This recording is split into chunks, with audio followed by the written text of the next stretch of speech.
Hi everyone, it's Kim again. I want to talk to you today about singleness and contentment. Those are two words that you don't usually hear together in the same sentence. I know for me as a single person, it can be really challenging to find that contentment. So, what does contentment really look like? I believe that contentment can be achieved when we shift our focus from what we don't have to what we know. And what we can know as a single person is that God has called us to be single today. We might not like that, we might reject that idea, but I believe that that's the truth. If you're still single today, then God has called you to be single today. We don't know what tomorrow looks like. We don't know what next month, next year. Singleness is typically just a season of our life. And I think that discontentment happens when we're focused on what we don't have and we can't accept the present moment. Like we're focused on the future and we're not living in the present.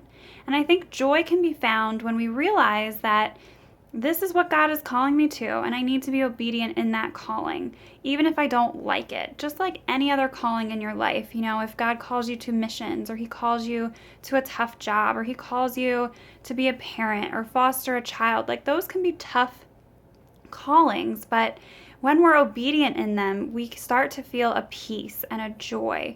And I think when we fight God on our callings and we're not obedient, that's when all of that discontentment comes up. So sometimes for me, I sit and I think about what is important to me in this life? What am I living for? What are my goals in life? And I think if I look at my actions and where my thoughts are most of the time, you would think that my goal in life is to get married. I spend time searching for a man, talking to guys. I spend my money on nice clothes, on makeup, on hair products. And I spend some time stressing about my body or not working out enough, not eating healthy enough. And I think that where we put our time and our money and our energy is what we value most in our hearts. So I want to challenge you to kind of think about, where are you spending your time and your money and your energy? And are you feeling discontent? Because the two might be very well linked together.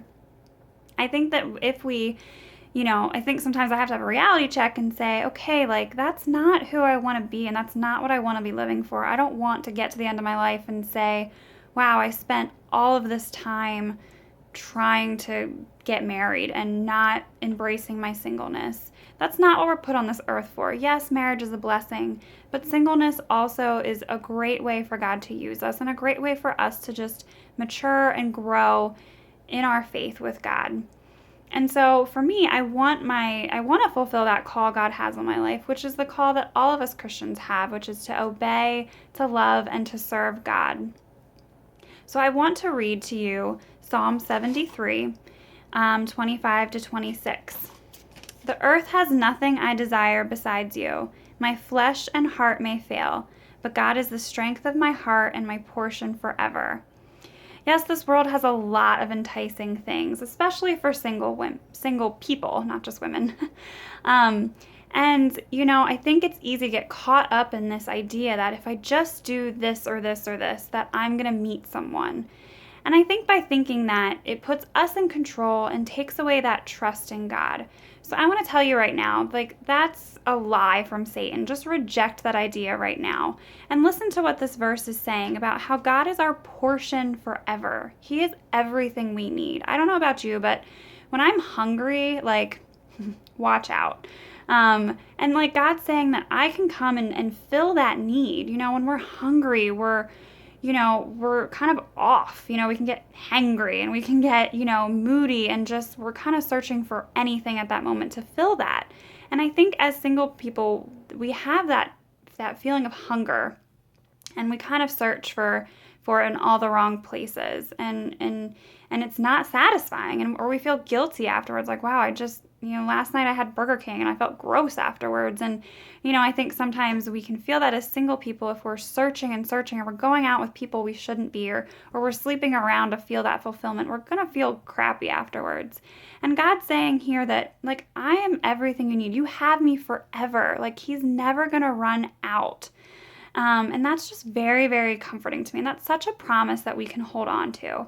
So I just want to leave you with this question of, if you truly believe that contentment can be found in God, then what are you doing chasing all these other things in this world?